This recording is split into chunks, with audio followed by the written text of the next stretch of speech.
subscribe now and stay tuned for another captivating episode of the Crudecast. Yeah, so like you said, you worked at Modified DuPont.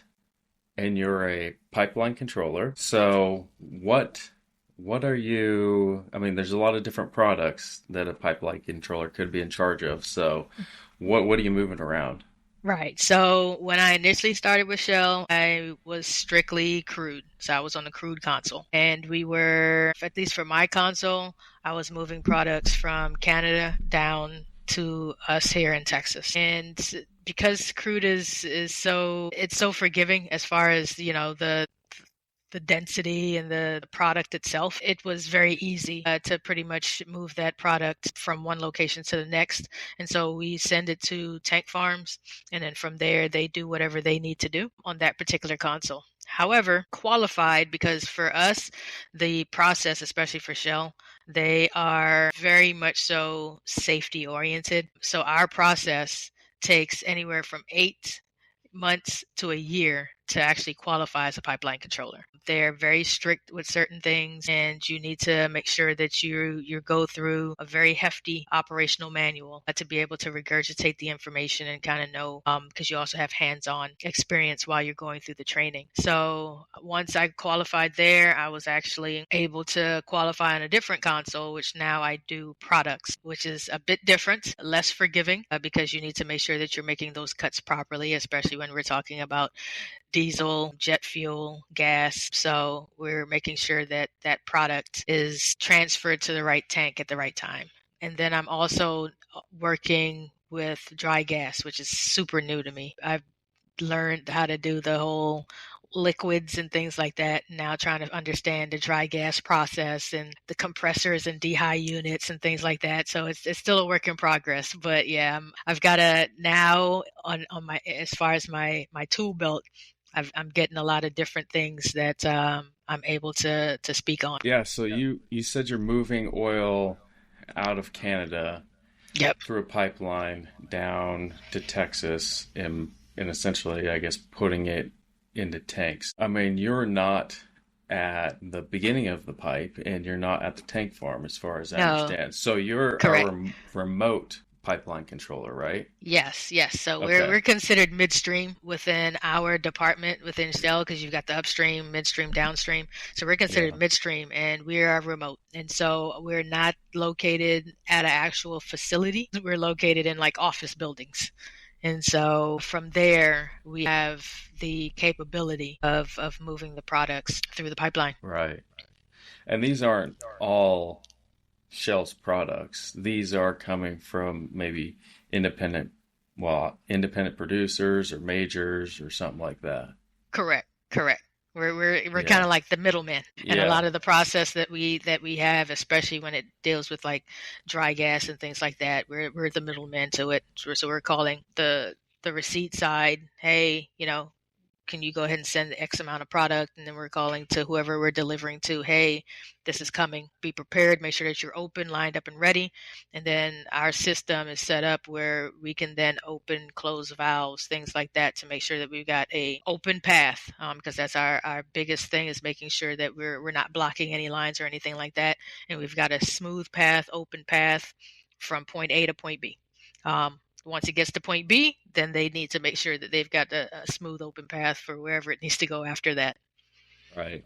And then you said you're on the receipt side. So, I mean, somebody's booking that product onto the line and someone is, saying they're going to take it off. Who's making the, and I don't know what you guys call it. We call it nominations, where you're putting product on, you have that balance of what's on the pipe, what's coming off the pipe, someone has to designate that, right? Right. So for us, it's a scheduler.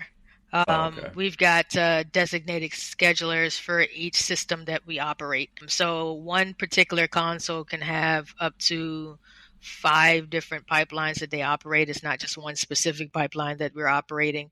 We've got multiple. So on ours, it's about 10 different, because we added dry gas.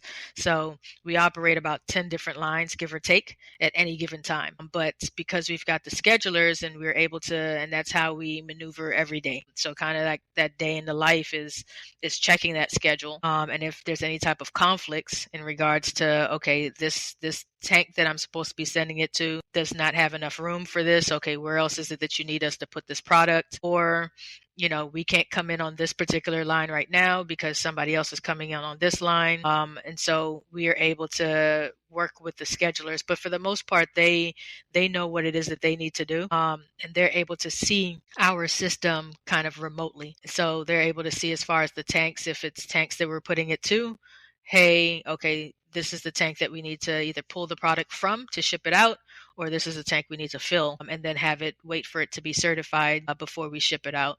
So we work hand in hand with those schedulers to make sure that everything kind of works smoothly. Sometimes there's glitches here and there where both parties doesn't catch the mistake, and then we just kind of have to backtrack and figure out what needs to happen. So are you calling like boots on the ground when you're saying products gonna come off the line? Hey, I need to go into this tank. Are you talking to the field personnel like, hey, are you lined up? Right. So we kind of talk to field personnel only if honestly there's an issue. Because again, a lot of our stuff is automated.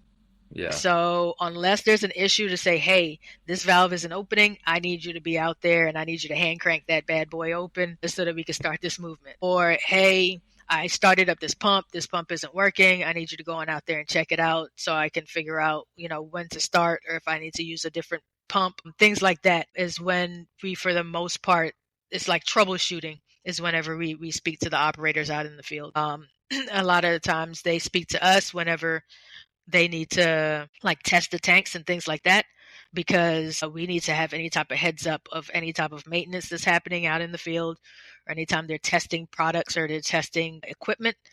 Because in our side, we get alarms and we get alerts. And so the worst alarm that we want to have is considered a priority one alarm. And that's where we're having to shut the system down because you forgot to let me know that you're doing work out in the field. So it's a lot of communication where we have to make sure that we have very good open communication with the field staff and us whenever different things are happening. Yeah, that's what I was just gonna ask. Like, if someone like a tank setting or something has a tank or a pump or something, now how are they notifying you that, hey, this pump's locked out? Now does that show up on like your console that pump's unavailable or something? So it will give us an alarm. It will give us an alert to say that something's wrong with the pump. So we do get some sort of a notification that, hey, something's going on with this pump.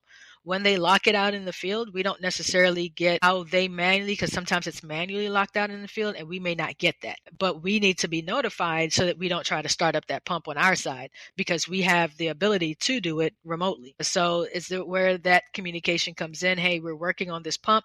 So then on our side, we're able to then, in a sense, deactivate that pump. We're able to go and say, hey, do not use this pump. It gives us like a visual indication that this pump cannot be used at this time. And then we also make sure that we make notes in like our turnover so that everybody's aware of what's going on, and it's not just our shift, and once everything is finished on our shift, the next person doesn't know what's happening. So we make sure that, again, where that communication comes in play, that we're relaying the information over and over again, because it's a 5-man rotation that we have on our console. Yeah, and you said priority one alarm, so Yeah, these so we've are got all like PSM, DOT, all that stuff. we've got high level type alarms that's like, hey, I need to respond very quickly to figure out if I'm needing to shut down the pipeline, to figure out if I'm needing to, also call somebody out in which to look to see, because the last thing that we ever want to do is block a line, number one, which could potentially create a rupture. The last thing that we want to do is overfill a tank or bring a tank down to the low. So those are typically what we consider our priority one. Hey, you've got to hop on this ASAP, because we're in the Our one of the things that we talk about is protecting our people, assets, community, and the environment. And so we're making sure that we do everything in our power from where we are to do that day in and day out. Yeah, I like that. I'm gonna backtrack a little bit. So today, Ceola Hart, she's pipeline controller working for Shell.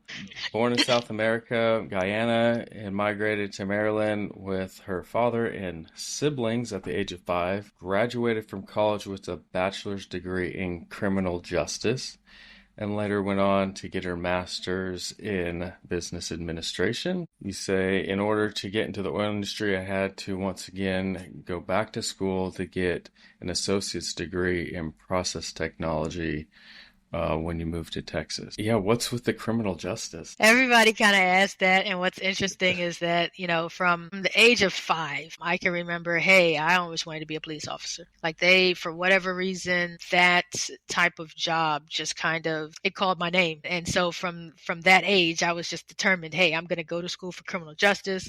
I'm going to be this police officer. I'm going to later be like an FBI agent or something like that. And then as the years progressed and different things kind of transpired within the world, I realized that I would not be fit to actually do that particular job just because of the kind of person that I am. I often, like my wife always says, you think the best of folks before you even get to like know them. And she's like the total opposite. She's like, nope, nope.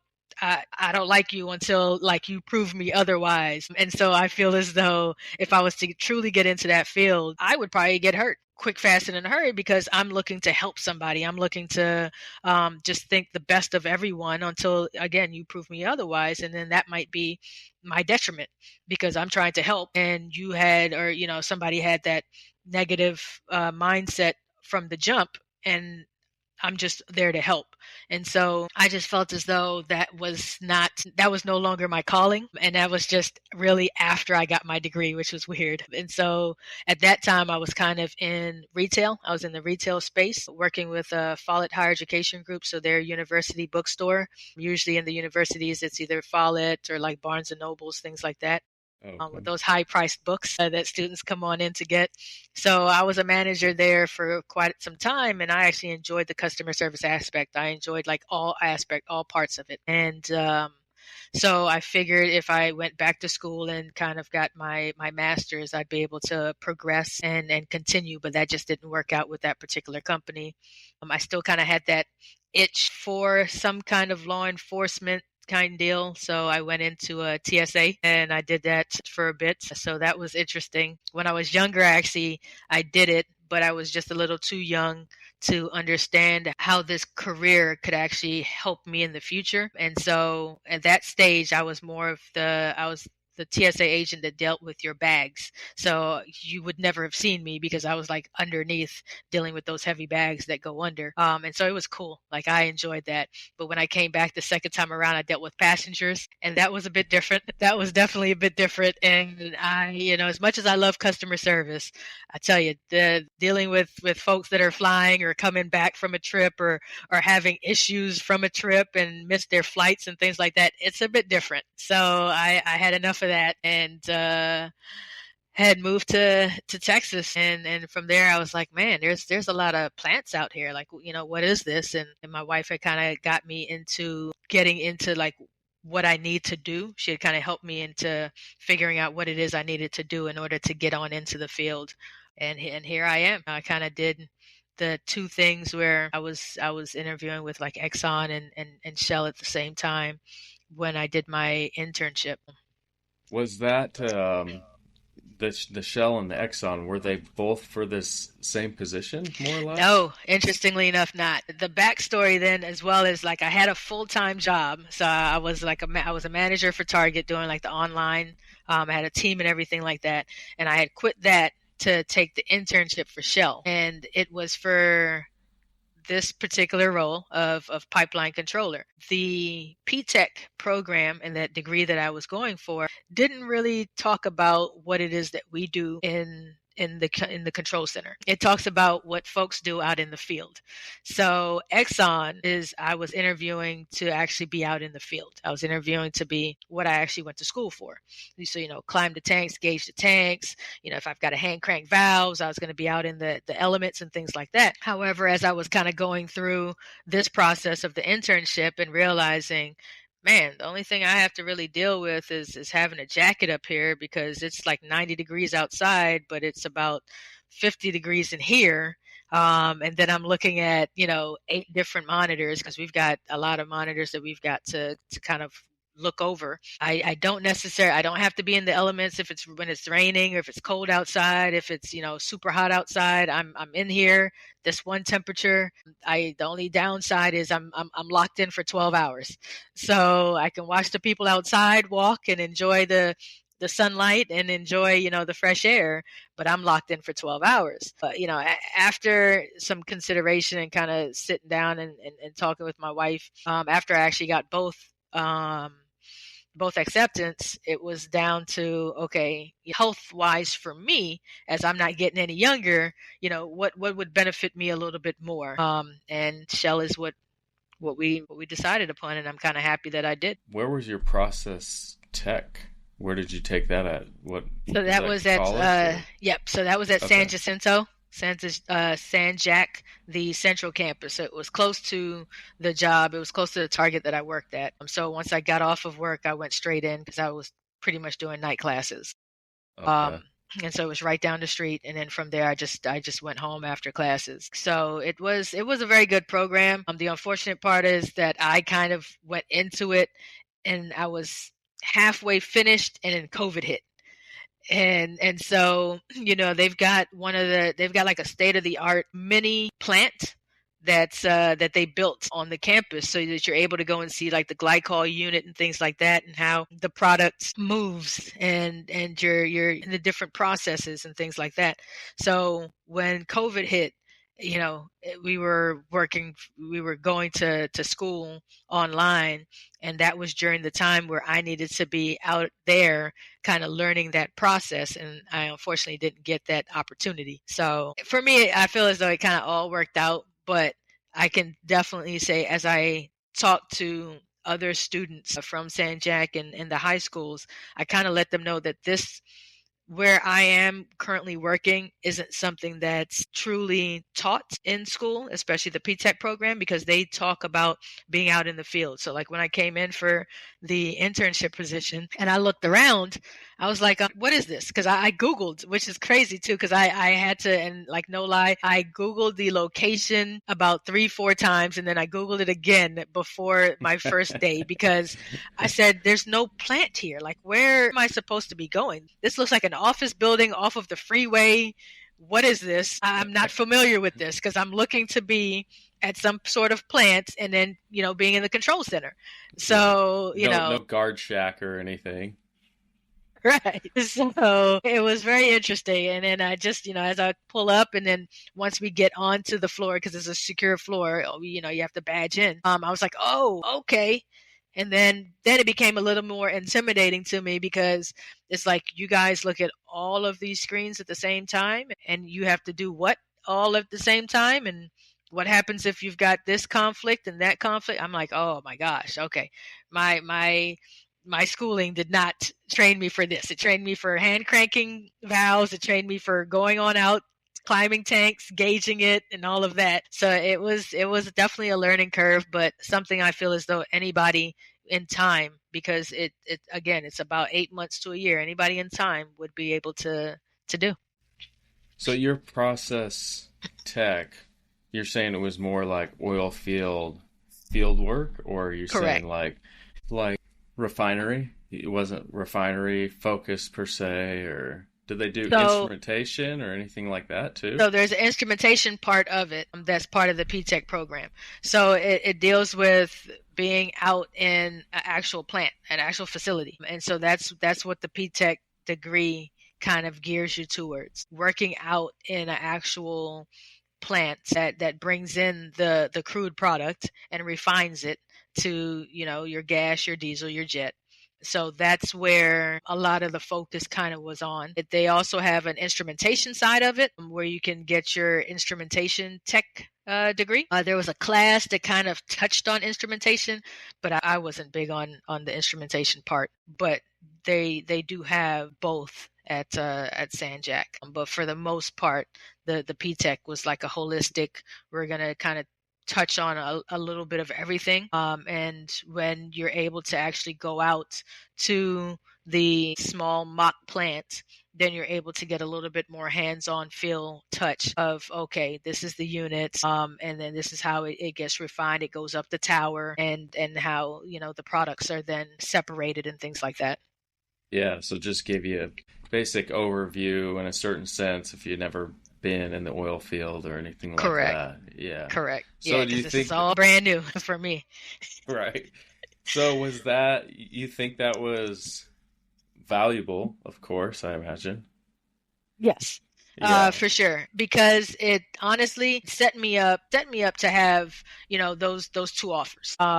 And I could have gone either way because my degree and getting that associate's degree would have definitely been more beneficial at Exxon than it was for Shell.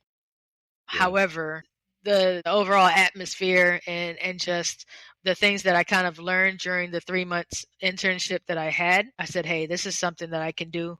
I'm not necessarily an outdoorsy person anyway, so this is going to work just fine. Yeah, and imagine you're leaning more on the business side of your degree, doing the Right. pipeline controller as far as ledgers, just like accounting type focus more. So not too much right now. The main thing that I'm kind of leveraging is a bit of my leadership skills in my past careers. The degree part hasn't quite hit there yet. I feel as though once I get to the next level, so right after here, wherever I go next, I feel as though would be able to utilize some of those skills. But for us, it's pretty straightforward. It's, you have a schedule, you follow that schedule, and we've got pretty much our operations. So everything is in our console. So there's no guess to it. However, there's a bit of complacency that one would have, especially after doing this job for X amount of years, that you're like, yeah, no, I know this movement, I know this setup,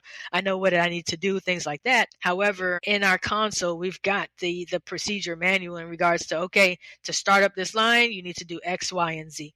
To shut down this line, you need to do X, Y, and Z. If you're doing a batch change, you need to do X, Y, and Z. So everything is in there for us that we can sit down and look at. But as you start to become more familiar and you get more time in, you kind of go off of memory and you're just kind of like doing it. And so sometimes that's where those slip ups happen. And for me, it definitely had happened. And I was like, okay, I need to sit back. I need to regroup. And I need to pull on out this daggone manual over here by me. And I need to take it back a little slower when I would first started. And I I was more cautious in my movements. I need to kind of go back to that and not be so complacent and figuring I know what to do with these movements, because you start to get into that type of routine and that, and then you're doing multiple things at once. And that's where different slip ups kind of happen. Yeah. Yeah, when you got a divided focus for sure, you're filling a tank and doing something else over here, and yeah, I get it. Yeah, I definitely feel for you guys. I mean, we have controllers not in our process. I see those controllers doing their thing over there, and I'm like, oh man, just stuck in there, just stuck inside the office all day. Can't move. Yeah. Correct. 24/7, somebody has to be in that chair. It's not one of those where it's like, oh no, I can step away. No, we've got everything that's within a walking distance of the same floor. So the bathroom is probably about, 30 feet away. The kitchen where you're microwaving or you've got your vending machines is probably, 10 to 20 feet away. And so it's just like, yeah, you're there. That's the only way, because you can't leave the floor, and you've got to manage where you can say, okay, I don't have anything for the next 30 minutes. Let me go use the bathroom now. Or, hey, I don't have anything for the next hour. It's about 11 o'clock. Let me go ahead and heat up my food so I can bring it back to my console so I can eat and so I can pay attention to everything else that's happening. Now, are there like occupancy alarms or something like that? You know, like how do they kind of regulate that? I mean, you're in the seat. Do they know that you're in the seat or Yeah, they know that we're in the seat. yeah, So it's one of those things. Well, outside of our supervisors being up there, especially during the day shift, we yeah. don't have them on night shift. But we have something where it's like you've got to be able to respond because it's flashing. So you've got to acknowledge that alarm. So any Hmm. alarms that come in, you've got to acknowledge it, or else you're going to have a page full of alarms that aren't acknowledged. Number one.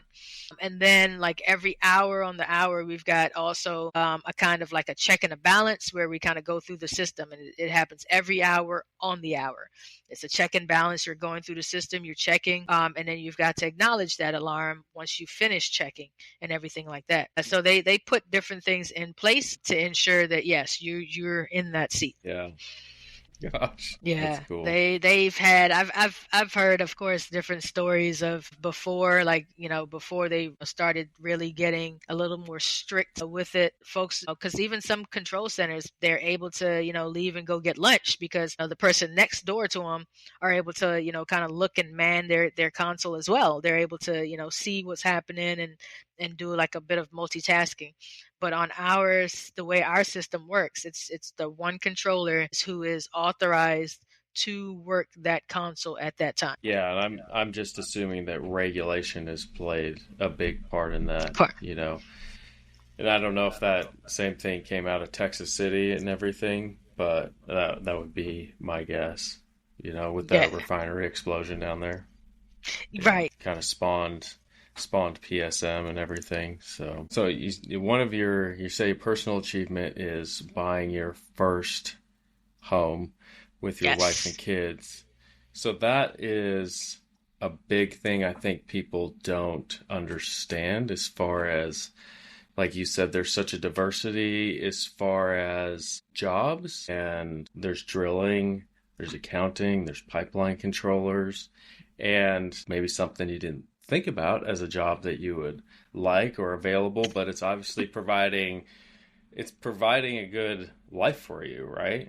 that is correct. That is very much correct. Because again, before all of this, I was in retail and I was busting my butt in retail day in and day out, and it just wasn't beneficial. I wasn't seeing the true rewards when it came financially. And I've been doing it 4 years, and so and then from being a manager where I didn't have that work life balance. Everything was being taken home because again, you're the manager. You've got to do X, Y, and Z to make sure that your staff are properly equipped. Your staff are there. All the call-ins and trying to get somebody in, things like that. So yeah, it I was not truly seeing the benefits of the years that I put um, in retail. I just wasn't seeing it. And then all of a sudden I realized that, my two degrees that I had before, I go back for an associate's degree, and the associate's degree is the one that's paying off for me. I said, oh my gosh, like how did I not know this sooner? But, I was raised up north. So I was raised in Maryland, and this wasn't really something that was so profound. Like that was like, hey, we have this available for you type deal. Of course, if I was raised down here, man, this would have been a no-brainer. As soon as I'm out of high school, I go on in, I get my 2-year degree, and I'm out here. And so that's where, especially when I talk to the young girls on out there, it's like, hey, these opportunities are here. You don't have to necessarily be out in the field, hand cranking anything or climbing tanks, that are high up. You can be in an office space. You can be, there's the customer service part of it as well that we deal with as far as the lubricants and like Jiffy Lube. We're all part of that too. The storefronts for Shell, like all of that, is part of the company. Like all of that you were able to kind of get into, even scheduling. It's kind of a 24/7 job. However, you don't have to physically be in the office, but 2 days out the week. Everything else can be done remotely. Like there's so much opportunity that's out there that it's like, hey, come, check us out. You don't have to, truly bust your butt to start off at about 80-85,000 a year. You don't. Yeah. Yeah, I think there's this kind of what you touched on. There's, like I said, just the diversity of people as well, because we're all not built the same.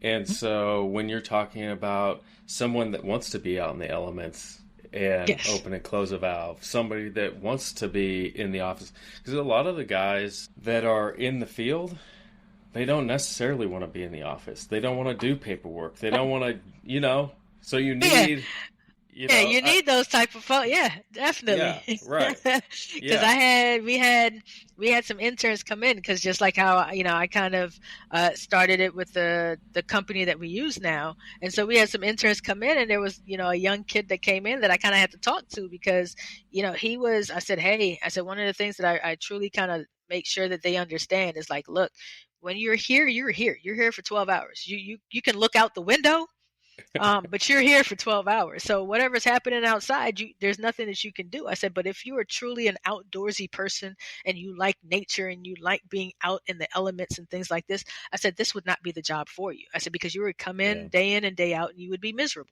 And so unless, if that's truly your calling, then you need to look for something, that's out there, that's an operator type position, but that's what you need to kind of gear yourself towards. And he was doing the same thing that I did, which was he had like two different opportunities, and one of the opportunities was going to be out in the field. And I believe that he kind of went out in the field because he loved nature, he enjoyed nature, and so he was fine with it. But you've got to figure out what you'd be comfortable doing, especially for the next 3 to 4 years, because you're going to have to be locked in, especially for this type of job, for at least 4.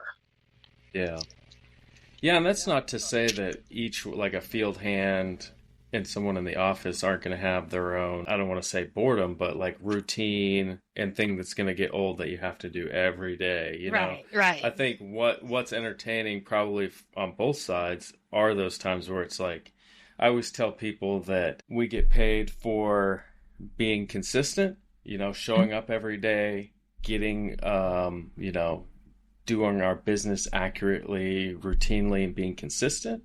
And Right. then when there's an emergency, being able to respond properly, making correct decisions. So both of them are going to have their same routine, but like I said, just depends on if you want to be out in the field or you want to be in the office. Right. Because just like you said, some folks that are out in the field, they're like, yep, nope, couldn't do it. You guys in the office just sitting there and I got to keep moving. And that was, and that's the other part of that, I never really thought that I'd be back in the office because I was one of those that I need to keep moving. Like I want to keep moving. I need to be active. My first true office job is when I worked at AT&T and I was in a cubicle. And I said, oh my gosh, I don't know how folks do this every day. You're just sitting in here and you can't do anything. And it's just here and that's it. And, I told myself I'd never be in another cubicle again type deal or another office space ever again. And here I am doing it. But, it's definitely enjoyable, especially when you think of we work half the year. When you put it all together, we work half the year and we make pretty good money. Yeah, for sure. Well, I'm going to jump into some of these questions. The one I think is kind of interesting, and it's not to like say that you're like not doing your job well, but the 80/20 rule and the 20%. So like what part of like doing your job is like, this is what I do really good. This is what's keeping me here. This is something that other people can maybe like depend on me for. Yeah. So like what do you feel is like something you have on your job that you're doing That's really well? honestly being able to say that I'm willing to learn and I'm willing to do the extra. So for my console, again, it's pretty routine. It's pretty straightforward. I want to be able to make it a lot easier for the next person that comes in. So when it comes to like our procedures and things like that, we've got a book that's got sticky notes in it. And it's like, okay, yeah, so this is a procedure. However, we do it this way because this is a lot more simpler and things like that. And certain things aren't updated in the system. And so when the next person comes in, it's like, okay, so what is it that we're using? Are we using this or are we using this other paper that it is that you have? And it's just kind of finding ways to, for me, I'm trying to find ways in which to simplify things and make it a lot better for the next person that's going to come behind me. And so work with my supervisor pretty much like hand in hand saying, hey, I'd like to update this. What is it that I need to do in order to continue this process? Kind of also being that team player of, when your supervisor calls and it's like, hey, I really need, even though it's like your day off or something like that, I really need you in because of X, Y, and Z. Because again, we're a 24-hour operation, so somebody's got to be in that seat at all times. So I feel as though for me, it's the interpersonal interactions, the being a team player, knowing that I can be counted on, and just kind of doing the little extras. Because once you learn the console, once you're able to just have that procedure manual with you and kind of go through it, now it's like, okay, what else are you doing that's going to benefit everybody else in a whole, and hopefully also benefit you, so that they can see that. And when that next time comes where it's like, okay, you've satisfied your time, all right, so this person's good, we've got X amount of people that can give you some good recommendations to move you on to the next level. But folks have to be willing to do that extra. I find like a lot of folks that come in, it's just like, hey, I'm coming in to do my job and I'm rolling out. And I get it. I've had Yeah. employees like that as well. I get it 100%. But if this is what you're looking to do for 15, 20 plus years, hey, by all means. However, this is not something that I'm looking to do for that long. I'm looking to continue to progress. And they, as far as the supervisors that interviewed me in the beginning, I made sure that they were aware of that. So is this, just generally speaking, is this a job that you're kind of not pigeonholed in, but like this could be like, is this the only job there, or is this like a track to something else, or like how do you view that, or what is the kind of structure of the job? So, well, before, so years ago, this was the type of job that once you've worked out in the field and you're ready to retire, you pretty much came on into this position and you sat in this position until it was time for you to retire.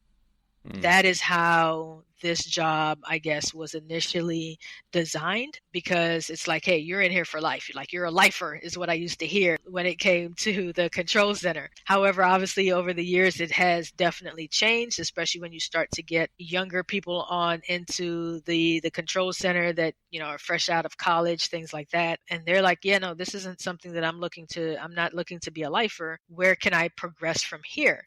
And Yeah. so at least within the last, I'd say 6 years or so, they have worked on getting like a progression plan, because from where I am right now, your next level up is either being a supervisor, which we only have 5 of them, is being a supervisor. If those people kind of, move up to a different position and there's something available, within the last 3, I believe it's been 4 supervisor positions open. And so they kind of progressed to something else. But outside from here, it's then scheduling. So you work hand in hand with your scheduler. They're a next step up for you to understand how they put together the schedules in order to give it to us for us to then execute.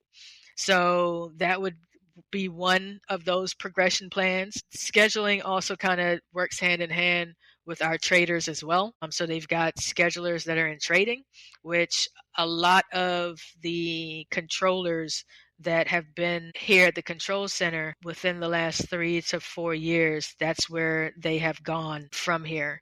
And then from there, you just kind of can go anywhere within the company. So, However, so it's staying basically in a marketing avenue. And when you say trading, I mean, you're talking about like like stock exchange, that type of thing. Trading, is that correct? Correct.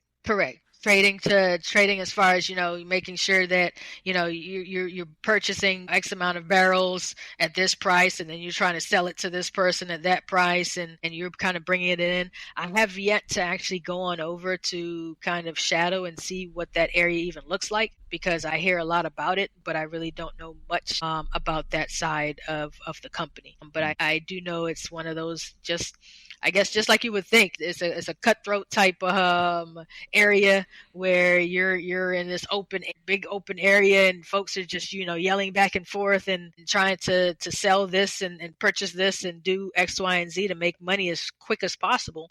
You can make a lot of money being in that area, but it's a high stress, high reward type of job. Yeah. So, but for me, I'm not looking for the high stress, high reward. I'm looking for, what can definitely challenge me a bit, but also give me that work life balance that I appreciate being in this particular position. Because once I leave, once I clock out, once the next person comes on shift, I'm done. I'm not thinking anything about what just happened. I am now off the clock, now dealing with my personal life, and vice versa. When it's time for me to hop in there, I'm then dealing with that. But I have what I consider a great work life balance that I didn't have with the different jobs that I've had before this. So I'm sure people with industry experience would wonder if you have any sleep hacks. Man, I wish I did. My gosh. I've tried, even from the folks that have, because again, I'm new to this whole industry and new to everything. And so I tried to listen to, when I first got in, try to listen to some of the old heads in regards to, oh yeah, especially when you transition from our 313. So that's the biggest one. So you just finish your day shift on Wednesday. On Thursday you're off, and then you swap over to night shift on Friday. So they're like, yep, once I get on home, you go to sleep regular time. Come Thursday, you sleep, but then you try to keep yourself up as long as you can so that you can then try to transition yourself into that night shift. And so you're going to be up until about like 6 o'clock, give or take, and then go to sleep, because our shifts are from 5 to 5. So 5 a.m. to 5 p.m. or 5 p.m. to 5 a.m.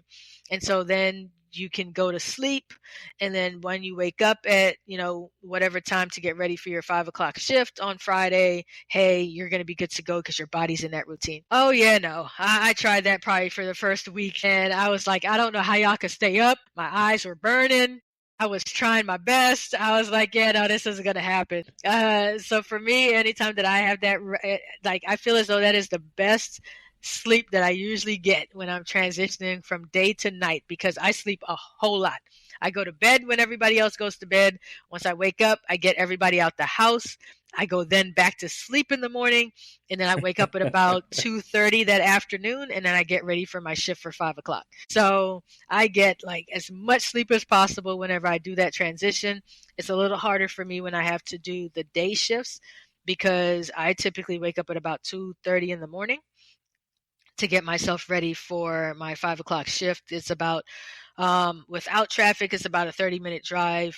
With traffic, I'm looking at about an hour or so, but early in the morning is no traffic, but I just have a routine that I stick with, and I try to make sure that I'm there at least 15 minutes before shift, so that person can leave out on time type deal. But as far as sleep hacks, no, I just get as much sleep as possible when I'm transitioning. The days when I don't, and I get home, it's like, hey, I'm home. I usually don't. So I have like a protein shake on my way home, because I figured I'm not gonna be even up enough to eat dinner.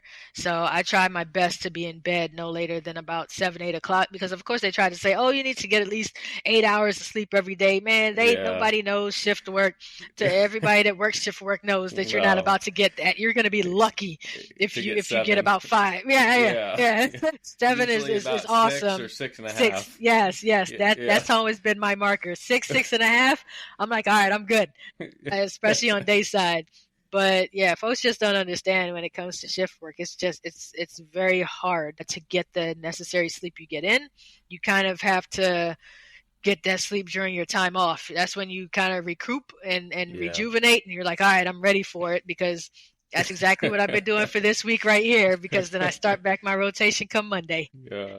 Is that your normal? Do you feel like that's your normal? Like, what do you, are you like a morning person or a night owl, or? Once I'm up in the morning for the most part, and I have things that I need to do, I usually try to keep myself a bit busy. So once I've got a plan of, hey, this is what needs to get done, and I'm up in the morning, I'm going to be up in the morning, knock stuff out, because I need to get stuff knocked out as early as possible, possible so that I can then relax. But as far as night owl, staying up, oh no, that's not me. That's honestly my wife. We're the polar opposites. Because in the morning time, she'd probably lay in, sleep in, things like that. Me, I'm up. Let's get stuff done and then relax. So is that a motivation for you? I know a lot of these supervisor jobs and stuff are like days only. Is Right. that is that like a motivation for you, or So, how's in this? a sense, I definitely want to get back to a more normal schedule. I don't know, kudos to, and I say this very often, especially to some of the guys that are on within our area. That's a controller that's done this for 10 plus years. Like they're still in there and they're just like, okay, great. I'm like, kudos to you for doing this for this long because I wouldn't be able to last because I am struggling right now and I'm 3 years in, so it's like, yeah, I don't know how you swap back and forth. So I am looking to get back to a more 9 to 5 kind of job for sure.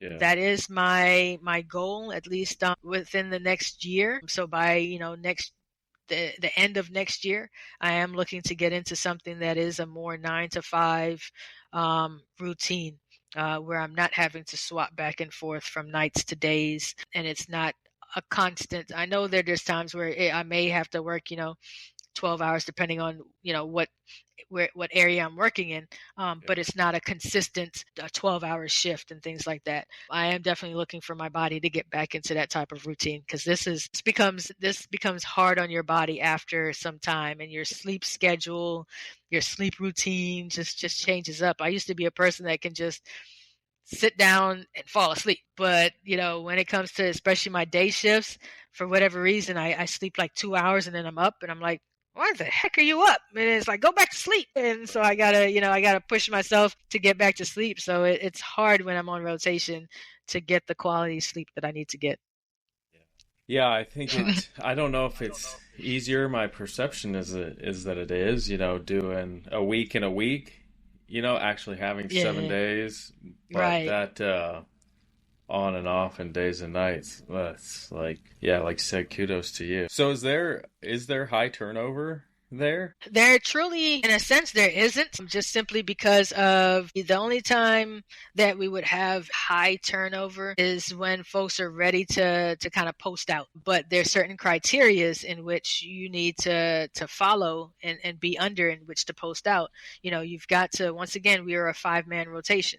So there's got to be at least that flexible 6 person that's training to come onto your console for somebody to then be able to kind of leave out. And so that's the way that they're trying to manage it now. In the past, there was a bit of turnover because people realized that they weren't going to be able to get out of the control center. So it was like, hey, I've got to do what I've got to do because, this isn't working out for me anymore. Once they started to see that, hey, we need to have like a rotating door in order to give people the opportunity to post out and find something better, we're on a way better track now in ensuring that with the turnover that we have, it's known and we've got backfill already there and we've got folks that are there so that we can stay on this 5-man rotation because that allows people to take the necessary time that they need to take when they need to take it. Yeah. Oh, so also for vacation and stuff is what you're talking Correct, about. correct. Yeah, Yeah. right. Because we've got like designated slots where it's like, okay, if you go ahead and take your vacation here and you put in your 36 hours here, you get your 2 weeks off and nobody's going to be calling you, nobody's going to be messing with you or anything like that. And it's just easy because we've got that rotation that's able to pick it on up. So it, it, And it, that's it works something out. that you didn't necessarily have before was that extra guy to cover.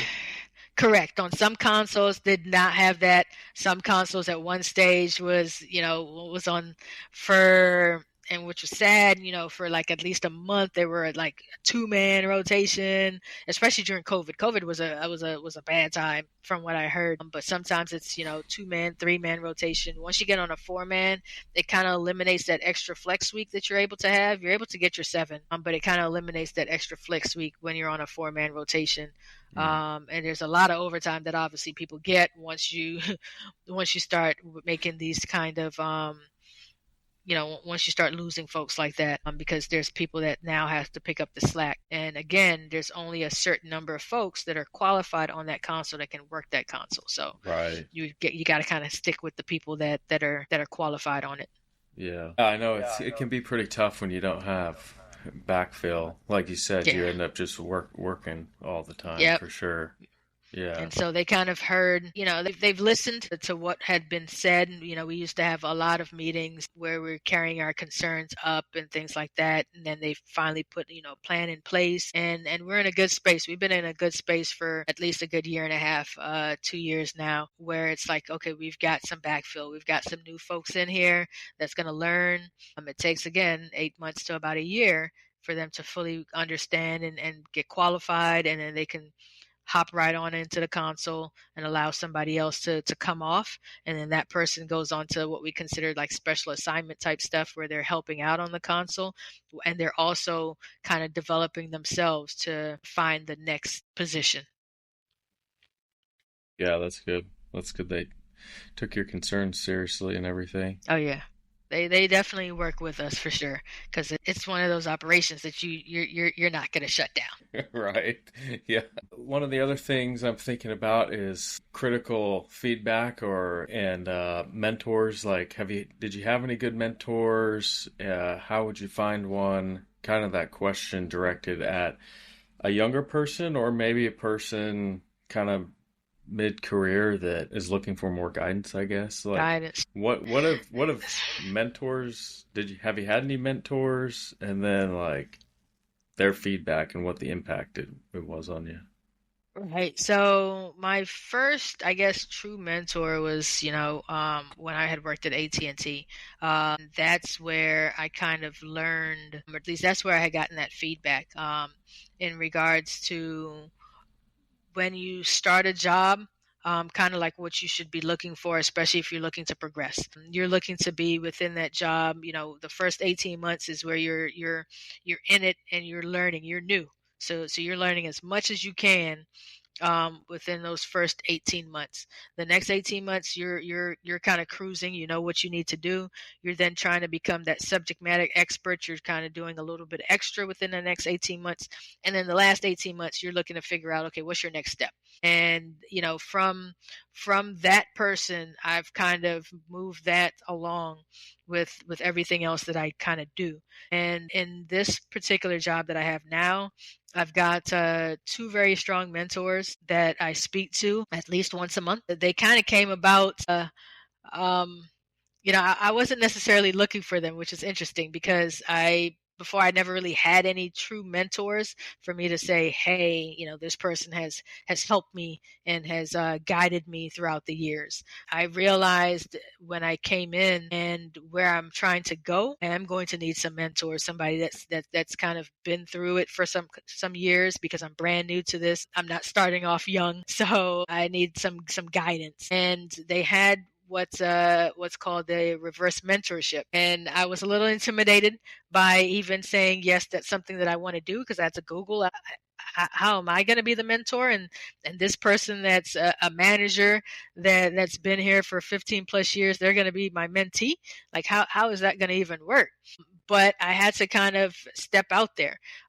And in some instances, you've got to kind of step out of your comfort zone. Not a lot of people like to do it, and I get it, because it's scary. But you've got to be able to step out of your comfort zone. And within the first year, I think it was actually within the first 6 months of me being qualified, they brought the program out, and I was like, oh man, I don't know. I have to think about it. And then I finally had signed myself up, and the person that had put it together, he actually became my mentor after speaking to him, because I was like, you know what, you seem as though you know what it is that you're doing. You've done this for a while. And you just talking to them, I got the vibe that he was a pretty cool guy, and he really is. And so I forgot, if it was like our second conversation, and I was like, hey, so you're going to be my mentor, and I need some guidance in how to do this. But a lot of times the people that are in a higher position, they know kind of the struggle, and they're open in order to kind of assist and guide you. So it's again kind of stepping out in stepping out of that comfort zone. But that's how I initially started out with getting my mentor. The second mentor I got was, interestingly enough, is I did a speaking engagement at my old college at San Jack, and he was actually there, and he was kind of a speaker as well at the same event, and we just started chatting. And then from there, that's just kind of where it kind of exchanged numbers. Hey, he lives in Louisiana, so a state away. And it's like, okay, sure. And we just kept chatting and communicating. And he just kind of ended up being a mentor as well. I was like, all right, let's go ahead with it. So, I've come across some that weren't as open, and that's going to happen. You Yeah. just you just move along with the punches. Because I've had at least two that weren't open, where it's like you go ahead and you send out invites of, hey, I'd like to do like a one-on-one, just kind of introducing myself, seeing who you are. And they were somebody that was suggested to me.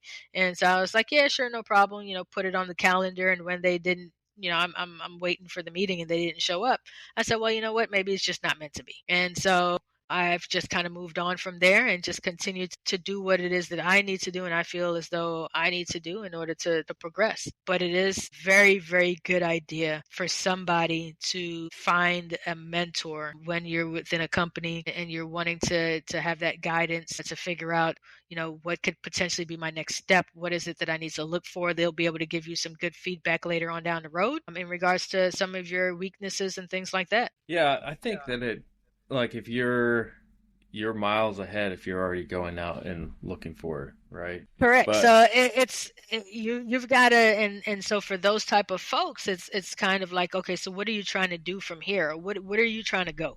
yeah. Like I said, there are some people, just like any job, there are people that just want to be in retail. I've had folks that just want to be a cashier. That's it.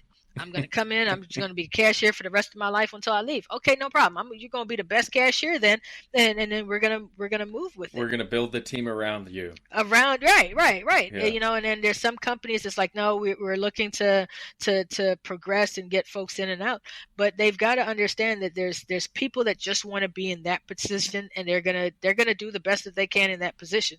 Now you just got to find somebody else that's okay, willing to go beyond that position, and then but everybody's got to understand what it is that they want to do and how far it is that they want to go.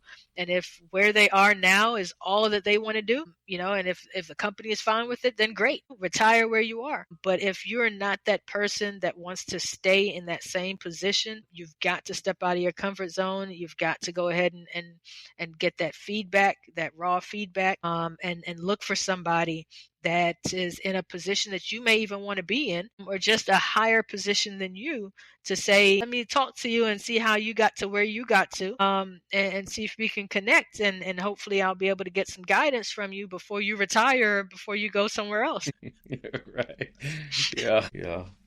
So yeah, it's hard. Trust and believe. I'm more, which is crazy. I'm definitely an introvert in some ways, but other ways where I'm truly passionate about educating and getting people to understand that these jobs are available. I will step on out there, and I will have those type of conversations, and it kind of helps, especially AT&T. I would say, even though I was there for a year, it helped me a lot to understand different things, and it got me onto that Toastmasters, where you're kind of speaking, that public speaking, because Yeah. that's scary in itself. Yeah. And even as I'm talking now, I'm listening to myself with the ums, and I'm like, oh man, I mean, it doesn't even sound like if I ever did any type of Toastmasters before, but that was years ago, and I was definitely looking for other areas here in which to try to get into it, but it's just the timing, I tell you, it's timing. It's hard to, like you said, I think at least for me personally, when you said you're an introvert unless it comes to something you're passionate about, is accurate for me too. Like I said, I would anticipate that we're both in the industry, so that passion is going to come through, and then Right. like the fear of what we're talking about is going to go away, because in a certain sense, like we're experts, or we know what we're talking about, we're passionate about it. Right. If you're not prepared, or you kind of don't know what you're talking about, that's probably where it's going to get a little bit more anxiety, right? So Yeah, I you're gonna totally get stumble a it. lot. Yeah. Yeah, or you're going to have to be well prepared and all the rest, but True. yeah. True, true, true. Yeah, because it's, I know like one of those things, even kind of going back to my Toastmasters, public speaking for anybody is got to be nerve-wracking, unless it's just like you just love to talk. You can just keep going and going and going. I just remember my first Toastmasters experience where I'm sitting, and it's a small group. Like when I'm saying about 5 people in there, but I've got to have my speech. And I'm sitting, and I shouldn't say I'm sitting, I'm standing in front of everybody, and I feel like I had an outer body experience where I'm looking at myself have the conversation to everybody else, and I'm talking, and I just feel like I'm floating above, but my mouth keeps moving, and I know I'm speaking. But it was something. That was my first time where I was just like, oh my gosh. And it's just a handful of people. It's folks that I don't know, but it's that fear of just talking to people. It gets to you for sure, and I know it Yeah. definitely got to me the first time. Yeah. Yeah, public, and it's the more you do it, the you get better at it, I guess. Right. And one And would that's hope it becomes easier. yeah. I mean, I think people misconstrue, like for myself, they would probably say I'm an extrovert in a certain sense, but Okay. I'm at work where it's like you said, I'm the subject matter expert. Like I'm in Comfortable. control. Not the supervisor, but I have some sort of authority there. And then everyone that comes in, it's like they're coming into my domain, You're exactly, And exactly. so those are two. That's kind of hard to. You can't compare those two different things because if I go to someone else's turf, I'm not going to be near as comfortable as I am, You're not at going to be as work. confident when you're Yeah, not knowing, what it is that you're supposed to kind of know. You're gonna then kind of look for everybody else. But yeah, I'm going to a feel hundred percent. myself floating away.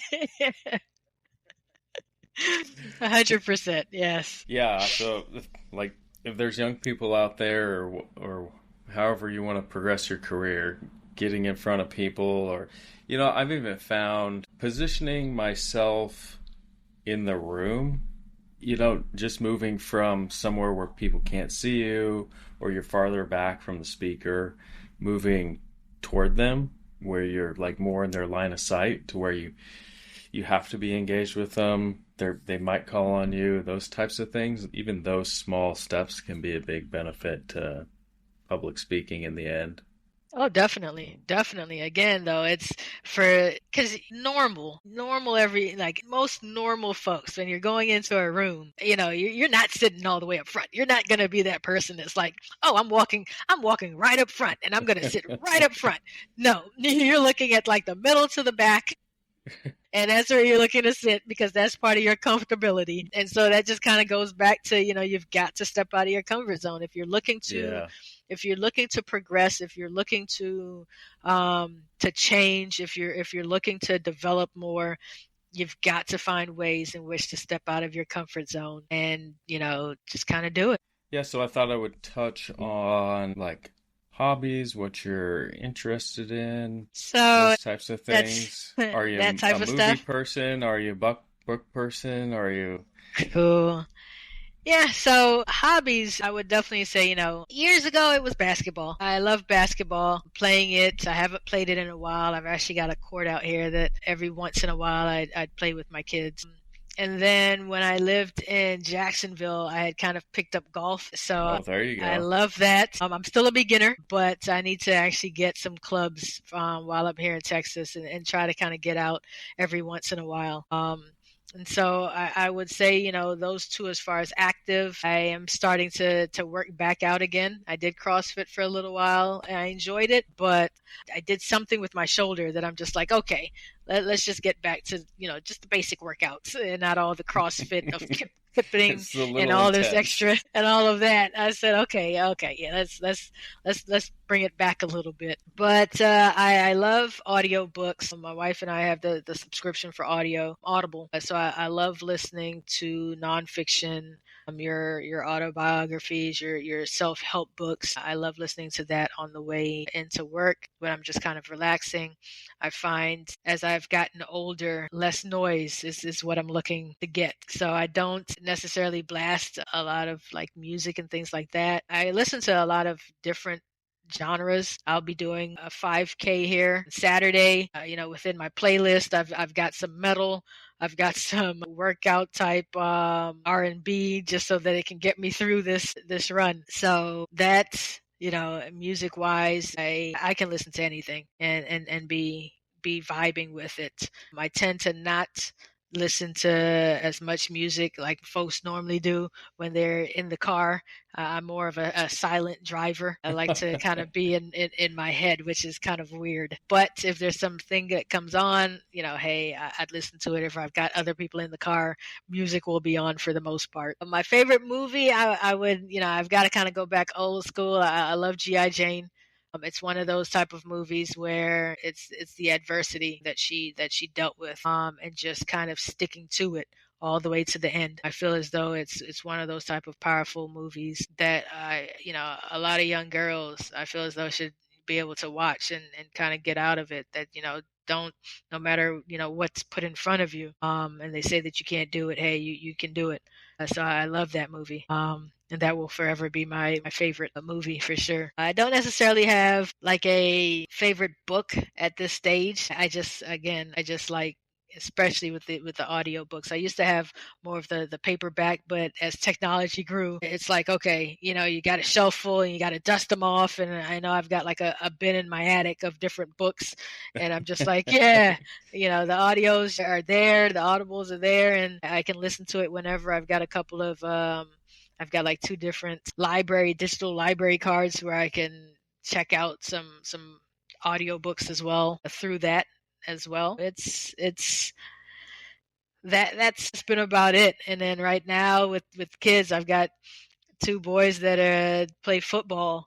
So it's practicing with them every now and then, especially with my middle schooler, kind of throwing the ball with him and then kind of watching them grow within the sport. Cool.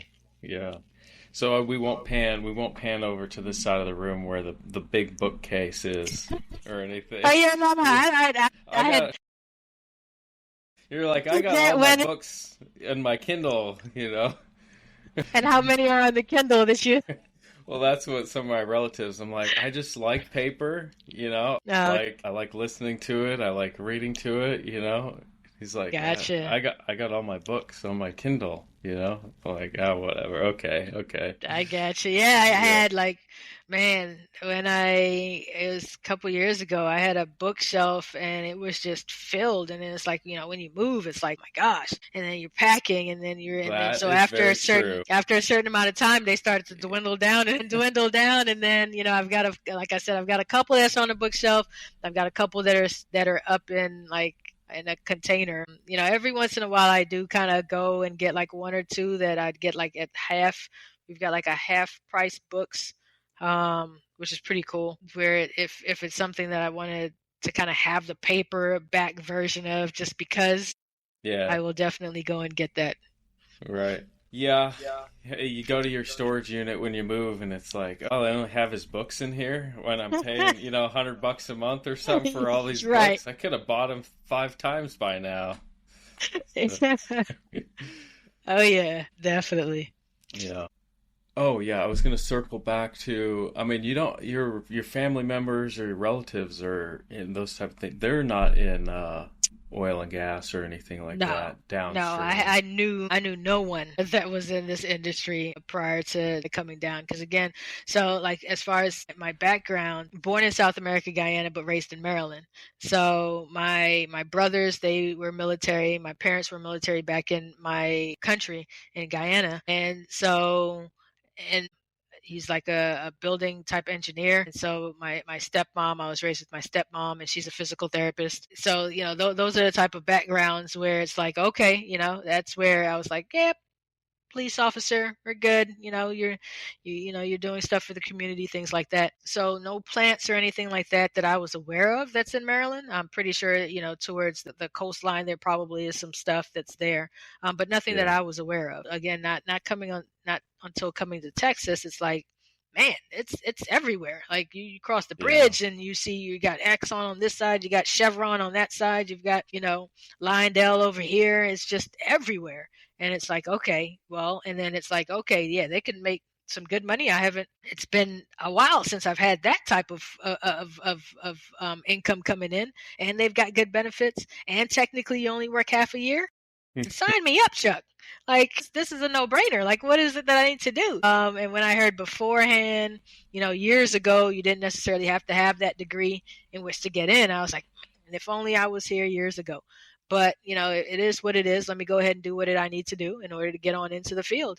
And then from there, I've told myself that I'm looking to retire from Shell. And that's what I'm definitely looking to do. I'm going to do what I need to do in order to make that a reality, for sure. Yeah, I think the process tech has done the industry well as far as like providing just a common ground for, education, right? The more we can have that baseline, the better off the industry is. It's definitely still possible, of course, without a doubt, for people to start at the bottom and work their way up. But Correct. you can shave some time off of building that experience and everything by going through process tech. So, Right. yeah. Yep. And so hey, it's a very good program, no matter where you kind of take it. And a lot of the professors and stuff obviously have been in the industry, so they're Yeah. able to provide you some good guidance, and that was definitely beneficial for me when I was coming through San Jac, was kind of talking to the professors and listening to their stories and finding out, offshore is awesome, is excellent, that they pay well, but you've definitely got to pass that helicopter test that they've got. Yeah. Is it, yeah, we did. I worked offshore, and it was the Hewitt helicopter underwater escape training. Yeah. So when I Googled, I had to kind of Google that because I almost had an opportunity to do that as well. So I was like, I'm sorry, what? Yeah, right. So when I Googled it and I saw it, I said, oh, okay. All right. That's what we got to do. But when I looked though, and I saw the amenities, because it's a lot easier, I feel as though working offshore. It's like everything is there. Once you're finished, you're able to go eat, and you have some good food. You've got most likely a workout area. I know your living space is a bit cramped because it's a small area, but it's like your commute time from work to home is like that. Yeah, that is one of the benefits. I think if you eat, you sleep, you wake up, you go to work. You like you said, your commute time is really short. It's just you're at work, right? So unless you want to sleep at work and eat at work and do all those things at work, then yeah, it's a great place. But I totally get it because I work onshore now, and it's not a big deal by any means. But when you got 30-minute commute, 30 minutes back, you got When all you the double that sometimes. family stuff, engagements after work, just all the other life stuff is in there where it's not offshore. So definitely, pros and cons to each their own, I guess. So Right. Yeah, because we actually had one of the guys too. This past year, he went offshore. He had moved from the control center, and now he's working offshore. Oh, really? Yeah. Is he flying out of Louisiana? I believe so. Yeah, I would imagine. Anything else you want to share as far as your job or who you are or how people can find you or, those types of things? Oh, yeah. Well, I'm not, I must say I'm not too big on social media, like that. So I'm on, social media and Facebook. However, providing that use the name and all of that, I don't have at the top of my head. Usually I have to look it on up, unfortunately. Right. But I definitely enjoyed this conversation, and this being, the first podcast ever. that I've ever done. So this has definitely been exciting. Loved kind of talking about the control center and Shell and the opportunities that they have, and they're just trying to grow and definitely be a more diverse company, and they continue to work on that and have different opportunities for a variety of different people. So, I feel as though it's a great company in which to work for. Definitely, I'm grateful that my wife had turned me on to this, because without her suggestion and saying, hey, this is what's available, and this is, I would do it if I wasn't, in the education field and things like that. I was like, okay, great. So I was kind of glad that, she had suggested that. And like I had said earlier, one of my greatest accomplishments is being able for us to be able to provide a home for our four kids. And so it's been amazing, an amazing journey, one that I'm truly grateful for. And I definitely hope to be able to, I guess, do more of these and different type of engagements where we're able to inform people of what's out there, the potential that the oil and gas industry has, because no matter what, we're not going anywhere. These that come from the crude products and once it becomes refined and things like that. Yes, there's going to be electric cars and stuff out there. We'll probably have flying cars soon as well. But we're truly not going anywhere, and folks really think that we are. We're just going to expand into other areas, the windmill, as far as those type of energy spaces. There's just a plethora of opportunity that's out there that would be beneficial for everybody. Awesome. I Yeah. completely agree with you. Yeah. Well, I appreciate you appreciate you coming on, and All right, no problem. Well, thank you so very much for having me, Travis.